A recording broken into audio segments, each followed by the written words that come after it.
My fellow Americans, I'm speaking to you tonight from the Oval Office. Before I begin, let me speak to important news from earlier today. After 8 months of nonstop negotiation, by my administration, a ceasefire and a hostage deal has been reached by Israel and Hamas, the elements of which I laid out in great detail in May of this year. This plan was developed and negotiated by my team and will be largely implemented by the incoming administration. That's why I told my team to keep the incoming administration fully informed, because that's how it should be, working together as Americans. This will be my final address to you from the American people from the Oval Office, from this desk as president. And I've been thinking a lot about who we are and maybe more importantly, who we should be. Long ago in New York Harbor, an iron worker installed beam after beam, day after day. He was joined by steel workers, stonemasons, engineers. They built not just a single structure, but a beacon of freedom. The very idea of America was so big, we felt the entire world needed to see. The Statue of Liberty, a gift from France after our Civil War. Like the very idea of America, it was built not by one person, but by many people, from every background and from around the world. Like America, the Statue of Liberty is not standing still. Her foot literally steps forward atop a broken chain of human bondage. She's on the march, and she literally moves. She was built to sway back and forth to withstand the fury of stormy weather, to stand the test of time because storms are always coming. She sways a few inches, but she never falls into the current below. An engineering marvel. The Statue of Liberty is also an enduring symbol of the soul of our nation, a soul shaped by forces that bring us together and by forces that pull us apart. And yet, through good times and tough times, we've withstood it all. A nation of pioneers and explorers, of dreamers and doers, of ancestors native to this land, of ancestors who came by force, a nation of immigrants who came to build a better life, a nation holding the torch of the most powerful idea ever in the history of the world, that all of us are created equal, that all of us deserve to be treated with dignity, justice, and fairness, that democracy must defend and be defined and be imposed, moved in every way possible. Our rights, our freedoms, our dreams. But we know the idea of America, our institution, our people, our values that uphold it are constantly being tested. Ongoing debates about power and the exercise of power, but whether we lead by the example of our power or the power of our example, whether we show the courage to stand up to the abuse of power or we yield to it. After 50 years at the center of all of this, I know that believing in the idea of America means respecting the institutions that govern a free society, the presidency, the Congress, the courts, a free and independent press, institutions that are rooted, they just might not reflect the timeless words, but they echo the words of the Declaration of Independence. We hold these truths to be self-evident. Rooted in the timeless words of the Constitution, we the people. Our system of separation of powers, checks and balances. It may not be perfect, but it's maintained our democracy for nearly 250 years, longer than any other nation in history that's ever tried such a bold experiment. In the past 4 years, our democracy has held strong. And every day I've kept my commitment to be president for all Americans through one of the toughest periods in our nation's history. I've had a great partner in Vice President Kamala Harris. It's been the honor of my life to see the resilience of essential workers getting us through a once-in-a-century pandemic, the heroism of service members and first responders keeping us safe, the determination of advocates standing up for our rights and our freedoms, instead of losing their jobs to an economic crisis that we inherited. Millions of Americans now have the dignity of work. Millions of entrepreneurs and companies creating new businesses and industries, hiring American workers, using American products. And together, we've launched a new era of American possibilities. One of the greatest modernizations of infrastructure in our entire history, from new roads, bridges, clean water, affordable high-speed internet for every American. We invented the semiconductor, smaller than the tip of my little finger, and now is bringing those chip factories and those jobs back to America where they belong, creating thousands of jobs. Finally, giving Medicare the power to negotiate lower prescription drug prices for millions of seniors. And finally, doing something to protect our children and our families by passing the most significant gun safety law in 30 years and bringing violent crime to a 50-year low, meeting our sacred obligation to over 1 million veterans so far who are exposed to toxic materials, and to their families, providing medical care and education benefits and more for their families. You know, it will take time to feel the full impact of all we've done together. But the seeds are planted, and they'll grow and they'll bloom for decades to come. At home, we've created nearly 17 million new jobs, more than any other single administration, a single term. More people have health care than ever before. And overseas, we've strengthened NATO. Ukraine is still free. And we pulled ahead of our competition with China, and so much more. I'm so proud of how much we've accomplished together for the American people.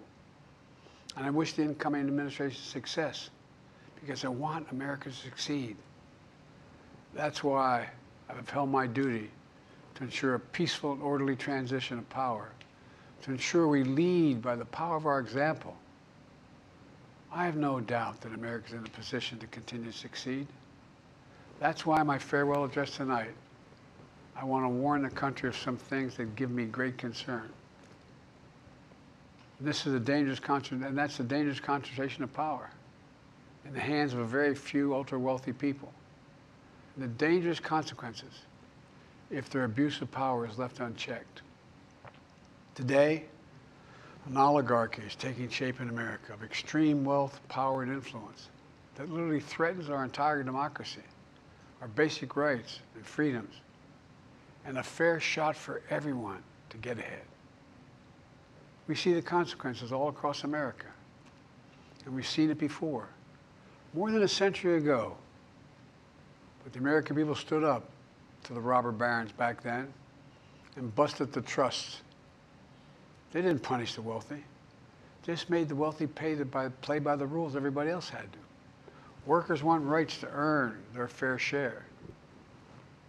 You know, they were dealt into the deal, and it helped put us on a path to building the largest middle class, the most prosperous century any nation in the world has ever seen. And we've got to do that again. In the last 4 years, that is exactly what we've done. People should be able to make as much as they can, but play by the same rules. Pay their fair share of taxes. So much is at stake. Right now, the existential threat of climate change has never been clearer. Just look across the country, from California to North Carolina. That's why I signed the most significant climate and clean energy law ever in the history of the world, and the rest of the world is trying to model it now. It's working, creating jobs and industries of the future. Now, we've proven we don't have to choose between protecting the environment and growing the economy. We're doing both.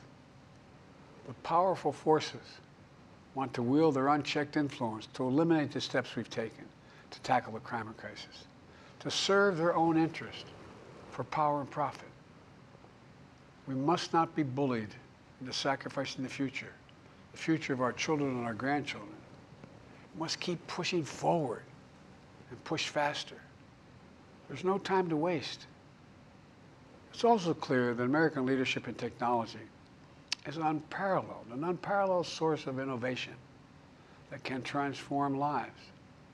We see the same dangers of the concentration of technology, power, and wealth.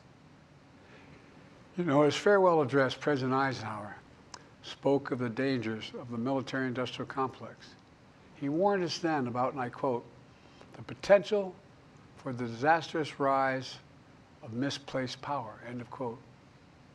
6 decades later, I'm equally concerned about the potential rise of a tech-industrial complex that could pose real dangers for our country as well. Americans are being buried under an avalanche of misinformation and disinformation, enabling the abuse of power. The free press is crumbling. Editors are disappearing. Social media is giving up on fact-checking. The truth is smothered by lies told for power and for profit. We must hold the social platforms accountable to protect our children, our families, and our very democracy from the abuse of power. Meanwhile, artificial intelligence is the most consequential technology of our time, perhaps of all time. Nothing offers more profound possibilities and risks for our economy and our security, our society, for humanity. Artificial intelligence even has the potential to help us answer my call to end cancer as we know it. But unless safeguards are in place, AI could spawn new threats to our rights, our way of life, to our privacy, how we work, and how we protect our nation. We must make sure AI is safe and trustworthy and good for all humankind. In the age of AI, it's more important than ever that the people must govern. And as the land of liberty, America, not China, must lead the world in the development of AI. You know, in the years ahead, it's going to be up to the president, the presidency, the Congress, the courts, the free press, and the American people to confront these powerful forces. We must reform the tax code, not by giving the biggest tax cuts to billionaires, but by making them begin to pay their fair share. We need to get dark money. That's that hidden funding behind too many campaigns contributions. We need to get it out of our politics. We need to enact an 18-year term limit, time and term, for the strongest ethics reforms for our Supreme Court. We need to ban members of Congress from trading stock while they're in the Congress. We need to amend the Constitution to make clear that no president is immune from crimes that he or she commits while in office. The president's power is not limited. It's not absolute, and it shouldn't be. And in a democracy, there's another danger to the concentration of power and wealth. It erodes a sense of unity and common purpose. It causes distrust and division. Participating in our democracy becomes exhausting and even disillusioning. And people don't feel like they have a fair shot. We have to stay engaged in the process. I know it's frustrating. A fair shot is what makes America, America. Everyone's entitled to a fair shot. Not a guarantee, but just a fair shot. An even playing field. Going as far as your hard work and talent can take you. We can never lose that essential truth, remain who we are. I've always believed, and I've told other world leaders, America can be defined by one word: possibilities. Only in America do we believe anything is possible. Like a kid with a stutter from modest beginnings in Scranton, Pennsylvania, and Claremont, Delaware, sitting behind this desk in the Oval Office as President of the United States. That's the magic of America. It's all around us. Upstairs in the residence of the White House, I've walked by a painting of the Statue of Liberty I don't know how many times. In the painting, there's several workers climbing on the outstretched arm of the statue that holds the torch. It reminds me every day I pass it of the story and soul of our nation and the power of the American people. There's a story of a veteran. This is a veteran, a son of an immigrant, whose job was to climb that torch and polish the amber panes so rays of light could reach out as far as possible. He was known as the keeper of the flame. He once said of the Statue of Liberty, quote, "speaks a silent universal language, one of hope that anyone who seeks and speaks freedom can understand." Yes, we sway back and forth to withstand the fury of the storm, to stand the test of time. A constant struggle, a short distance between peril and possibility. But what I believe is the America of our dreams is always closer than we think. And it's up to us to make our dreams come true. Let me close by stating my gratitude to so many people, to the members of my administration, as well as public service and first responders across the country and around the world. Thank you for stepping up to serve. To our service members and your families, it's been the highest honor of my life to lead you as Commander-in-Chief. And of course to Kamala and our incredible partner, the historic Vice President. She and Doug have become like family. And to me, family's everything. My deepest appreciation to our amazing First Lady who's with me in the Oval today, for our entire family. You're the love of my life and the lives of my love. My eternal thanks to you, the American people. After 50 years of public service, I give you my word. I still believe in the idea for which this nation stands. A nation where the strengths of our institutions and the character of our people matter and must endure. Now it's your turn to stand guard. May you all be the keeper of the flame. May you keep the faith. I love America. You love it too. God bless you all. And may God protect our troops. Thank you for this great honor.